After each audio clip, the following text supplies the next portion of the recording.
Thank you, Mrs. Ruth. Thank you for being here today to represent your business. I'm excited to talk to you more.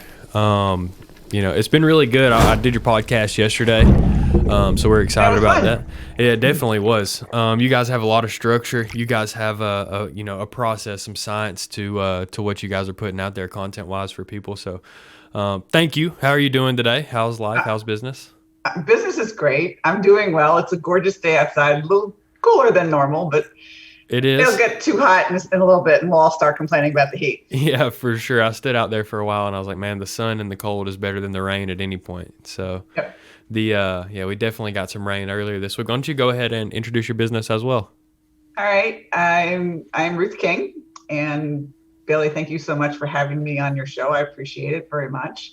And my role in life is to help businesses with the tools and processes to get and stay profitable, build wealth, and give back. That's my thing. And so a lot of it is through books, a lot of it is through training, a lot of it is through coaching or consulting, a lot of speaking and things that actually I can have the light bulbs go on with business owners and they go, I get it. And it's cool when they do. Yeah, one of the things that I think is so unique about you is that you really have a passion. You have a passion for business outside of business. It's not just a passion for your business. It's a passion for business in general. So what are some of those tools that you are helping people get set up with that kind of set them up for success? A lot of it revolves around understanding what a balance sheet is and understanding what a profit and loss statement really and truly are. Once you understand those two things, then the rest of it, quite frankly, becomes pretty easy because you manage by financials. I have written 5 books. The last two were #1 bestsellers on Amazon. Courage to be Profitable, and then the sequel that just came out is Profit or Wealth. And both of them are available, and they're both of them written in English. They're not written in accounting, you know, jargon or so to speak, or babble, whichever way you want to call it. And my goal with both of those books is so that you can read them because they're really little, they're thin. You can read them in 2 hours. But the key is not to read them. The key is to implement what Right. we're talking about and what I'm talking about in each of those books. And if you do that, you can get and stay profitable in less than 30 minutes a month. And all of us waste 30 minutes a month. I mean, I'm sure you do. I know I do. And if you just took, 15 minutes twice a month or whatever, or 30 minutes a month after your financial statements come out, you're going to get a whole lot of eye-opening information about what's going on with your business. And you'll be able to make really good business decisions based on hopefully very accurate data. And if it's not, you'll know it. Sure. What is your motivation? What motivates you to assist these business owners? I love it when the light bulb goes on. It gives me a great deal of satisfaction that people truly understand the financial side of their business and have it become fun for them. And probably most of your listeners right now are like, financials and fun in the same sentence? No way. But as you get better and better and better at it, it becomes a game. It Right. really and truly does become a game. All right, where were we this month? Where were we last month? Are we better off than we were last month? What do we need to do to get even better? And it's fun after a while. And I know when you're first starting out and you're looking at them and they're like Greek, and you go, I don't get it, et cetera, et cetera. You probably did something harder. For example, if you took up golf, or you took up tennis, or you took up a hobby, the first time you played golf, I'm sure you were absolutely awful at Still awful at it. it. Still awful at it right now. And I've played a lot. But you practice, right? Oh yeah. All Oh right. yeah. So it's the same thing with financials. The first time you look at them, it's like, oh my gosh, what is this stuff? But you look at it, Sure. you get a little homework. So you and I kind of initially connected on those terms of like we both like to help people.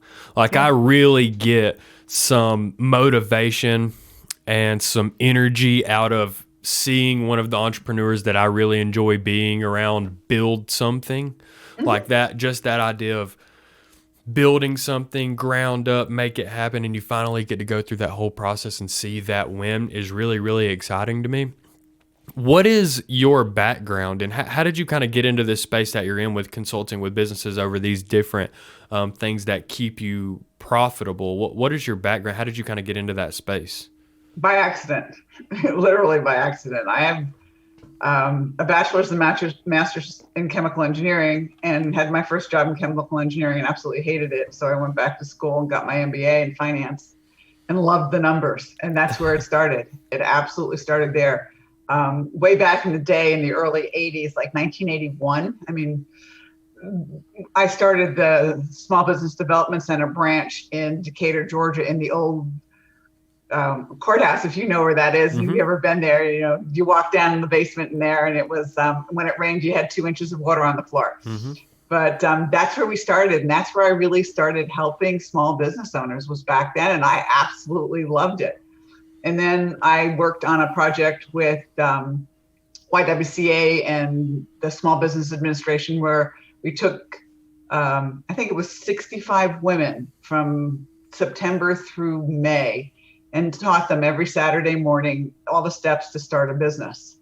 We lost about a third of them, but I thought that was good because they didn't have the heartaches of, I want to do this and then spend all this money and time and I don't like this anymore, type thing. They really got a sense of what they had to do with the homework and everything like that. And I've worked with some other projects with SBA over the years of growing businesses. But it's been absolutely a lot of fun to watch, when the light bulb goes off, not off, the light bulb goes on, sorry. And you have a business owner who started a business with a partner for $750,000, where they bought it for $750,000, and they walk out the door 16 years later with $9 million in cash. That's cool. That's really cool to me. Right.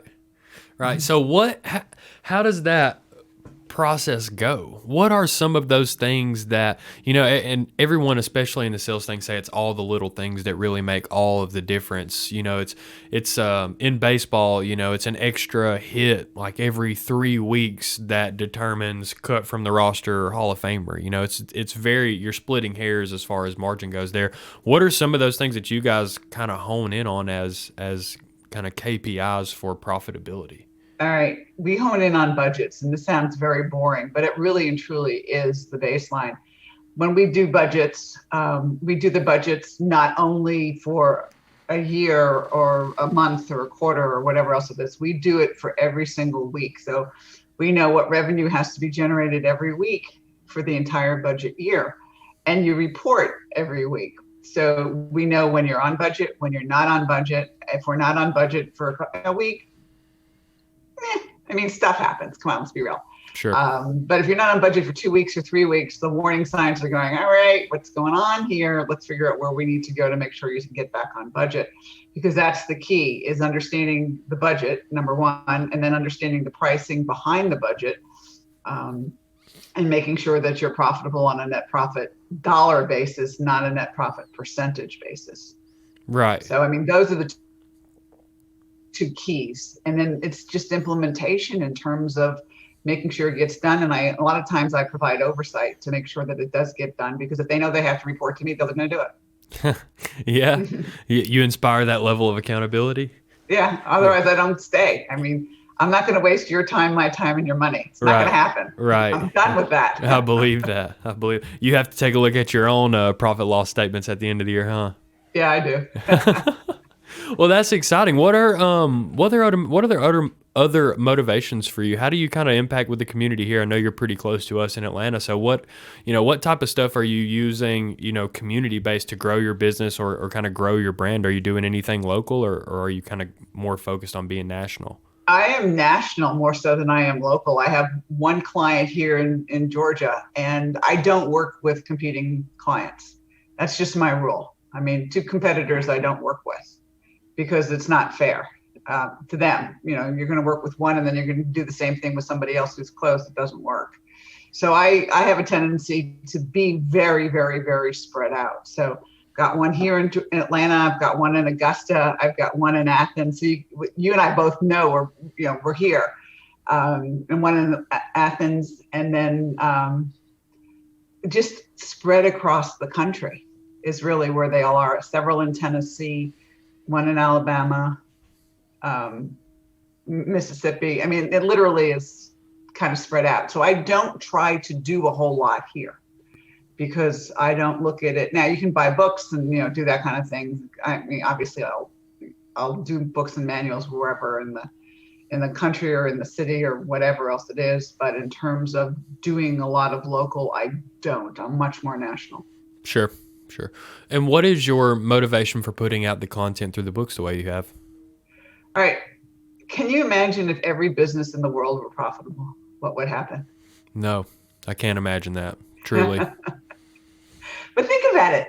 Think if everybody were profitable and gave back, what this world would look like. Doesn't somebody have to be losing money for somebody to be gaining money? Nope. If everybody was profitable, wouldn't we all just break even? Nope. Really? Explain Yeah. that logic to me. All right. So Does that sound logical? Right? Okay, he agrees. It sounds logical. that's like saying money is a zero-sum game. Some have to win, some have to lose. I don't believe that. I really and truly don't believe that. Why? Yeah.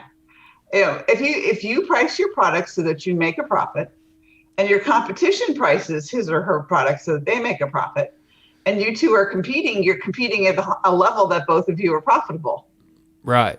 All right. So why does one have to win and one have to lose? I know, when you look at it on that small of a scale, it makes sense. But I just think about like if every business was spending X amount of dollars and every business was receiving X amount of dollars and every homeowner and consumer is receiving X amount of dollars and spending X amount of dollars, how does anybody have, how can everyone have more money than they had last month?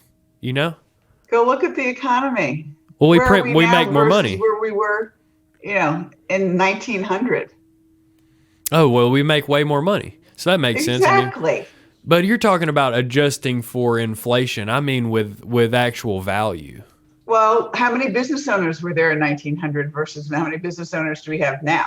Oh, way more. Yeah. Yeah, Exponentially absolutely. more. And there are many, many, many more profitable businesses now than there were in 1900. Sure. Now, if you want to talk about like the top 1/10 of 1%, that hasn't changed. Sure. All right. But we're not talking about that. We're talking about somebody who is a business owner, somebody who is either doing it because they don't want to work for somebody else and they're really happy with their lifestyle. They're not going to look at profitability as being as important as cash flow. Sure. Cash flow to them is more important. They have to have profitable pricing, otherwise cash flow goes down. But then, you have that level of business, and then you have a level of business where people use it as a tool to accomplish something else. So they start their business because they want to provide a product and service and do really well for their customers and things like that. However, the business is a vehicle for them to pass it along to their kids, for example, or sell it to somebody else so that they can travel the world, or they can teach, or they can, do what their real passion is. And then you have what I call the true entrepreneurs who are building multi-billion-dollar businesses, changing the world. Mm-hmm. Most of us fall into the, lifestyle type business, which is fine. Or we fall into what I call the tool type business, which we're using our business as a tool. One of my clients started his business because his daughter is really good in volleyball, and she ended up being nationally ranked. And he was always able to go to every one of her games running the business. Now, he didn't do it 9 to 5. He put in more hours than he would have, but they were more flexible hours than if he were working for somebody else. So that's why originally he started it. And now she is really interested in the business, so she may take it over, which was a side benefit and not the reason for starting, obviously, because volleyball is not a career path for her, Sure. long term. Sure. So then let's take that scenario. Every business is profitable. Okay. What do you do then?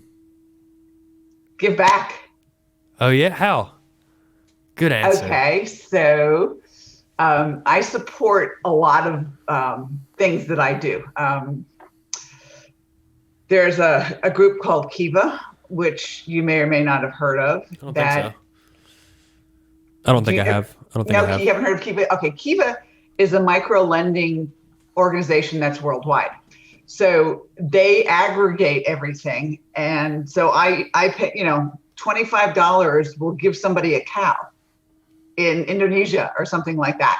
And they pay the loans back in micro pieces. So a loan payment might be 22 cents, but the cow produces more than 22 cents in profit so that they can pay the loan back.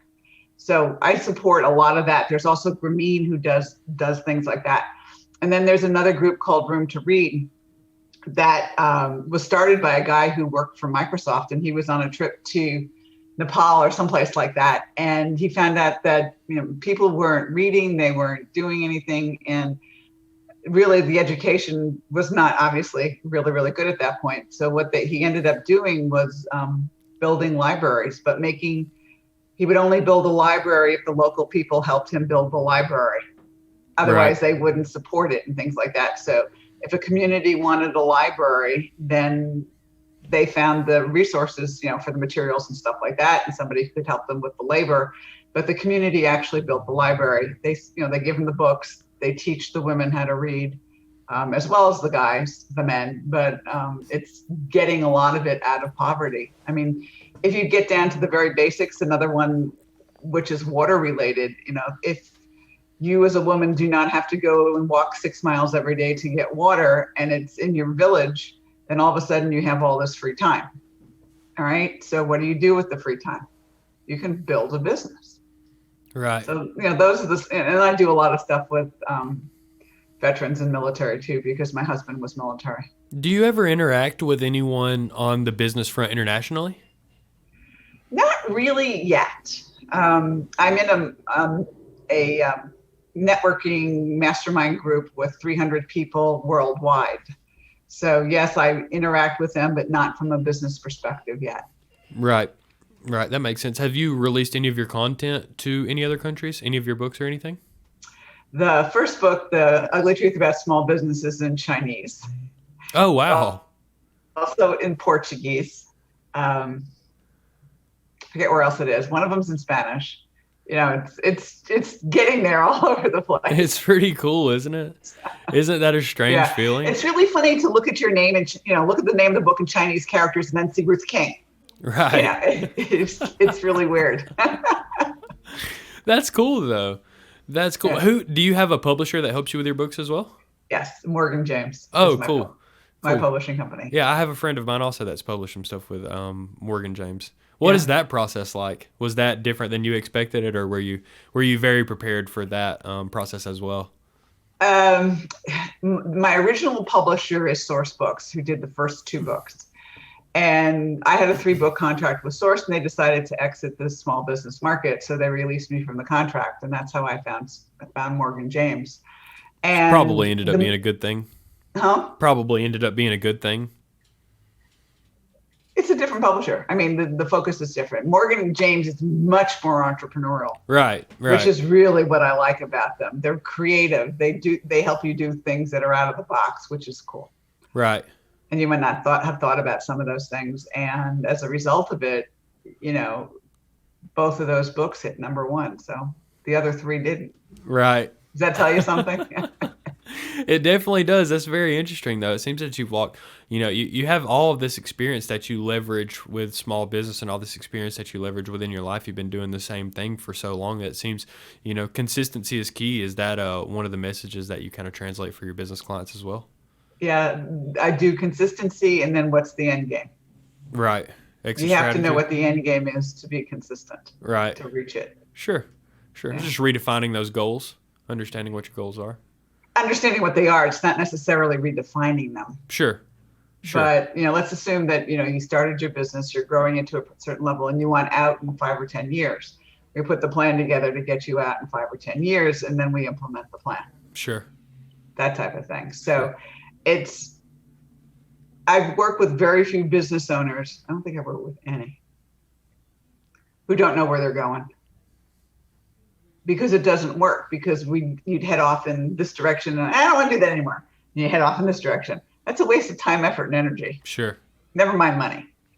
Do you feel that these entrepreneurs that you work with, I know that part of your process is kind of identifying those real entrepreneurs, those tool businesses, those lifestyle businesses. Do you feel that most of those business owners know which of those categories that they fall into when you kind of start the conversation? Once I explain it to them, yes. Okay. That makes sense. That makes sense. Because I think everybody thinks they're that entrepreneur until you boil it down.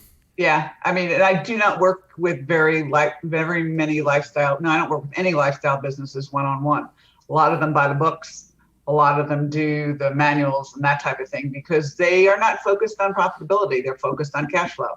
So they need two things. They need to be able to understand that their pricing is correct, watch their money, and have some sort of recurring revenue when things go, north, south, east, or west, like when COVID hit. I love how you boil it down.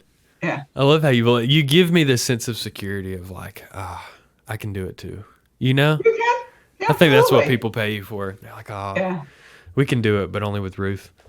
Now you can do it with other people too. I'm not the only person out there. How do people find you? Do you find the people or do people find you? In the beginning, there was more of me finding people. Now it's more people finding me. Most of my work comes now through referral. Oh, wow. Yeah. Wow, that's good. So existing clients referring you to new clients. And what is the average lifespan of a client for you? Well, my oldest client is about to sell his business in a couple of weeks, and I've had him since 1987. Oh, all right, my he's been a goodness. client since 1987, and I had a lot who were clients in the 90s. The one who I told you about that started at 750,000 in revenue and walked out the door with $9 million in cash. That was a 16-year process that started in the 90s, ended in 2000 and something. I have one client in the 90s left. And I doubt that we work really, really, really well together. And they have just put the processes and succession planning in place, which I don't do. And third generation is about to take over the business. But I've been working with, Dad, the kid, his kids now since 1994, 95 or somewhere around there. So I either have very short or very long relationships with my clients. Right.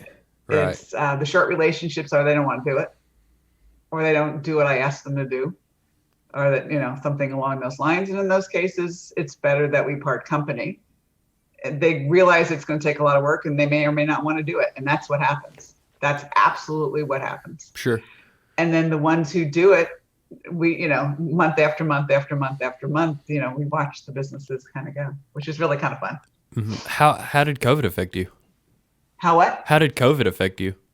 It totally affected my speaking. There was none. Right. It totally affected, for 2 months, the ability to go see clients. A lot of the classes and speeches and stuff I put online. So there's a lot more online than there was before, which is not necessarily a bad thing. And so a lot of it pivoted from that perspective. When Alabama opened up in May, I drove to Alabama and not knowing what was going to happen at the border, to be perfectly frank. I wasn't sure whether there was going to be a cop at the border going, "You can't come," or "Let's see," whatever. So that was it. And then when Texas opened up in June and I could start flying again, I started flying. So I've been flying for about a year and watched now it's back to quote unquote normal. It was kind of fun to fly for about a year with nobody on the airplanes. Oh, yeah, for sure. Because we just got off an airplane a couple of weeks ago that was slam packed. Yeah, everybody is like, I want to get out. I've been, in my house for a year, or I haven't been able to go anywhere for a year, or, something along those lines. And it's like, ugh. Yeah, the airplane traffic is back. Yeah. It's full. Every plane has been full. Every plane that I've been on has been full. But, man, that's exciting. You give me something to aspire to, some aspirations, because I've been in my business 4 years and some change, approaching 5 years now. And I'm trying to think, do I have anyone in my book of business that I have that level of rapport with that I'm going to see some generational business from? It's definitely something to think about. Yeah, absolutely. And it's really fun when the kids take over, because they may not have, Dad did it this way. I'll never do it this way. And, and it's like, then they get into it and they go, oh, now I see why Dad did this, or now I see why they did it this way. And a lot of the things they think are, I don't want to use the word dumb or don't make sense. Once they get into it and they get into the details of it, they realize why it absolutely does make sense. And Dad was a lot smarter than they thought he was. Sure. Well, my wise boss once told me I signed up a guy that I went to, and it's like a huge, basically like this huge metal barn. It's got some bays on the side of it, and you would think that these guys were just your regular old, automotive guys. And what they do is like roadside tractor trailer repair. So they actually dispatch a bunch of guys all throughout the Southeast to go fix tractor trailers that break down on the side of the road. Do millions of dollars a year in revenue, millions. Oh yeah, I'm My sure. wise boss once told me, he said, somebody who's generating that level of business, they're usually pretty sharp. And I was Yeah. like, yes. He And was they're not very in sharp. a intensely competitive environment. Mm-mm. They found a way that they could do something that was niche oriented, very valuable to that niche, and that niche was also willing to pay. That's what they found. For sure. For Yeah. sure. And we provided a huge service to them too, because they, like trucks come from anywhere. You get somebody in Minnesota that comes there, you fix their truck, and they drive back home and something happens. Chargebacks happen a lot in that. Is Yeah. securing your money, keeping it safe, winning those chargebacks. That's really where we help those guys out, and they're awesome people. But there's just so many different things that you can learn from business owners about so many different aspects of your life and so many different ways that you can grow. Is like like I said, I've been doing this for 4 years and some change, and we've only been doing the podcast in this fashion for like 6 months, maybe, I guess, whatever you would call it. Tristan's worked here for like 3 months, so we've really only been good at it since he's been here. So I have all of these years of first-hand experience with a bunch of business owners, some of them really good, some of them really bad, all experience vital. You know what I mean? There's so much, there's such a wealth of knowledge in the business community. There's such a wealth of knowledge, and you especially. You have all of that acumen experience that we have. It's you get, there are a bunch of those businesses out there that just because you can bake a cupcake doesn't mean you should make a baker. But if you can bake a cupcake and pay Ruth, and you might make it. Well, if you can bake a cupcake for a specific niche, Right. and make yourself stand out amongst all the other cupcakes that are out there. I mean, look what Starbucks did. They elevated the, 50-cent coffee to an experience. Right. If you can elevate eating a cupcake to an experience, you're going to do really, really, really well. Right. Right. And that makes a lot of sense. Starbucks is actually a cool story as well, just because of the space that they were in. Just because being up there in Washington, like it's different. It's different than what we're used to in Atlanta, and they built an experience in a place that needed some experiences. Yeah.